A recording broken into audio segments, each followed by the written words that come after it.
Why?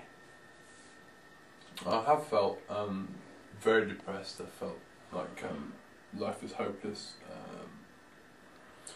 In a way, once you do that and you just give up, you just think, I don't have to do anything, that's it, that's the end. You've taken the pressure off yourself and you can slowly begin to rebuild your life or add responsibilities that you actually want, rather than the ones that you've got that are collapsing down on you. But since I had my breakdown, I've learned that a lot of the time you do need to take a step back.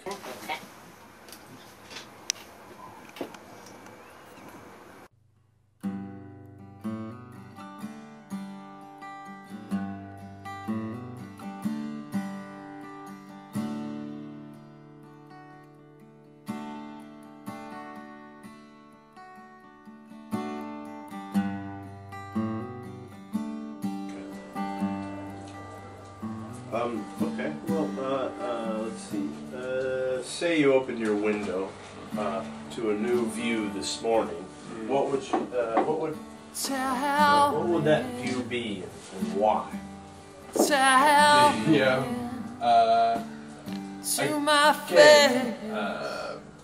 You don't know whether he is being comic or whether he knows exactly what he's doing, but the misogynistic and racist horror writer Simon Ian Childer, who's a pen name, and he did a couple of. It's called Tendrils, and it's about big glistening black tendrils of death coming up from the earth and coming up and grabbing everybody when they're on the toilet and stuff, and sucking out their insides, and then leaving them as like a desiccated statue husk.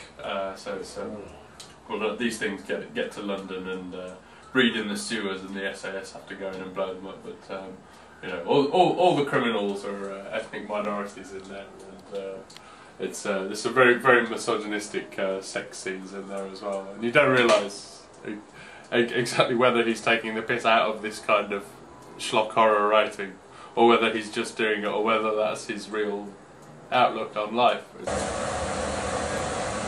What is your first memory of receiving a burn? A burn.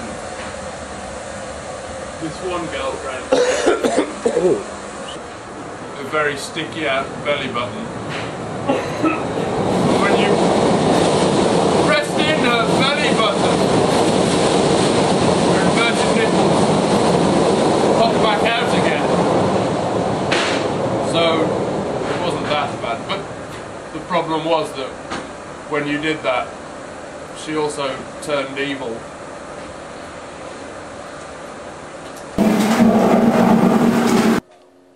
Okay. If you've ever been standing there examining the base of the shower for maybe like one burning ember, then what do you reckon?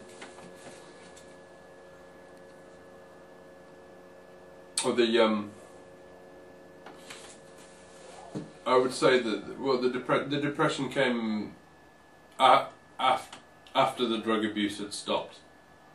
Not. I mean, during you don't have enough time to get depressed. You're just thinking about when to get the next dosage. Okay. Ever slipped in your sense and actually worn something out of... I feel kind of calm.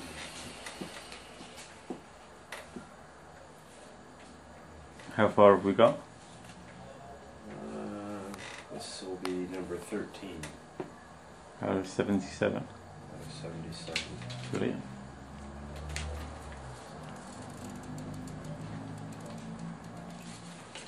So that leaves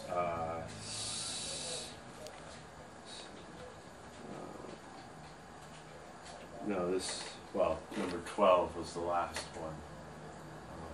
So that leaves 65. Okay, what about your thinking on the whole issue of pressing for information you'll never care for or recall anyhow? it's a problem of wastage. I mean, what we're trying to do is just kind of get everyone together and collectively make it be known that when we say the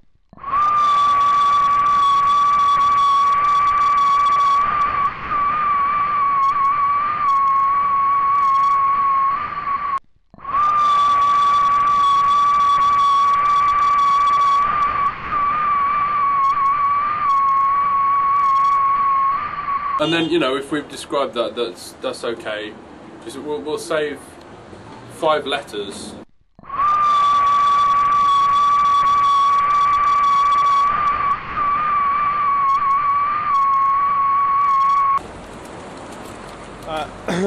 Does it bother you not knowing absolutely a little bit of everything? Yeah, it does actually. Are you okay to walk? I think of myself, since I left university, as primarily self-taught, what I say is that you know, I went to the University of Life. Well, that's where I did my MA anyway. Obviously, I got my BA from Cambridge. I do have some standards. So I do like to know a bit about everything. I'd like to be a Renaissance man. I'd like to be like Joseph Priestley and have a finger in all these pies. I want to be a comic. I want to be a poet. I want to be a filmmaker. I want to write these musicals and so on. And to do that, you have to know about all these different fields. But there are no.